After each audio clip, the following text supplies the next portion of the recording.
see this. This is interesting. So this is the Wall Street Journal. They just have the big picture, but they say economists warn of potential for inflation following election. You can look at that one. Sure. This is the MAGA Square Garden. MAGA Square Garden. That's the MAGA Post. Square Garden. That's a great one, actually. That's the roof. Fears over what follows Election Day. So we're into the fear on category. Both sides, yeah.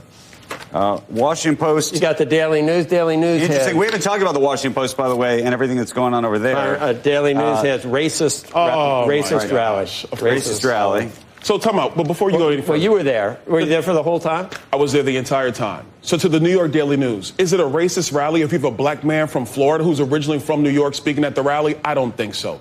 This is the problem with most media today. They're too busy trying to fearmonger everything instead of actually talking about the facts and the substance. It was a great rally last night.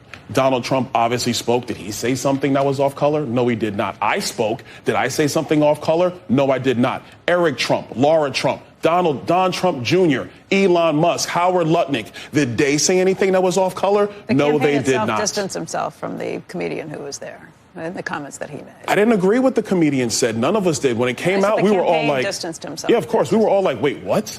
Who? Did that get up? No. Nobody agreed with that. Nobody. But it was period. People say I saw. But he's also a comedian. We didn't control. But it was in the prompter. Did the campaign know it was going to be in the teleprompter? The prompter was not used by everybody. It wasn't used by everybody. No, everybody did not use the prompter. Some people used the teleprompter. I didn't use the teleprompter. Some people did. Some people didn't. Okay, but so the Associated Press, Trump's Madison Square Garden event features crude and racist insults. That did happen. You may not have been the one making them, but that did happen. And Becky just said it. The campaign has distanced themselves from it. They do not agree. I understand. I do not agree. I have a question. Unfortunately, it was said. But nobody agrees with that. But I have a question for you. Sure, go ahead. And this is what I think. To the extent that there are folks who, by the way, may agree with the policies of Trump, yes, but don't want to vote for Trump, and those you know some of those people.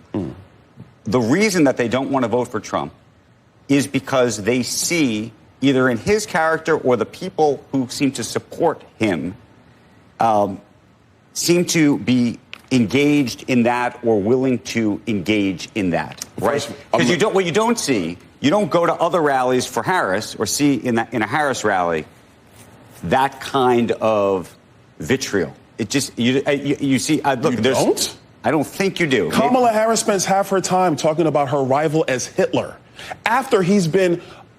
There have been attempts on his life, not once, but twice. She's doing it right now. Every Democrat official at these rallies refers to him as Adolf Hitler. You got Hillary Clinton running around there hawking her book that nobody wants to buy, frankly. And she's talking about how this is akin to 1939. Are you out of your mind? You want to talk about rhetoric? Let's compare. But let me go back. We are talking about the comments of a comedian. Right. And everybody's going to forget it in 48 hours. The real joke in America is the terrible policy of Kamala Harris. Let's talk specifically about Puerto Ricans in America today. Puerto Ricans have had to live under the same inflation unleashed by Kamala Harris. And that's not a joke, but they got to live with it. Puerto Ricans today are living under the same terrible border policies that Joe Biden and Kamala Harris unleashed. That's a terrible joke on the American people. We should be focused on that. I'm not disagreeing with you on that front. I'm just saying, to the extent that you can speak to those people who are out there watching who say, you know what, I agree with the Trump policies, but I just can't abide by reading headlines like that. In America today, and I don't want not to cut you off, but in America today, we have to decide, are we going to be trapped by the headlines of a media who, quite frankly, is in the tank one way or the other, or are we going to look at the actual policies that matter in your life? No, because this matters. You can't take it out. But you take the headlines out. But you can't. You raise headlines. You can't take it out. We have to decide as Americans: are we going to be caught up in what media says to us, or are we going to talk about the reality facing our nation? And the reality facing our nation is we are seriously in decline because of terrible leadership in Washington, D.C. Those are the facts. Congressman, I can appreciate all of that, but it was the campaign that put this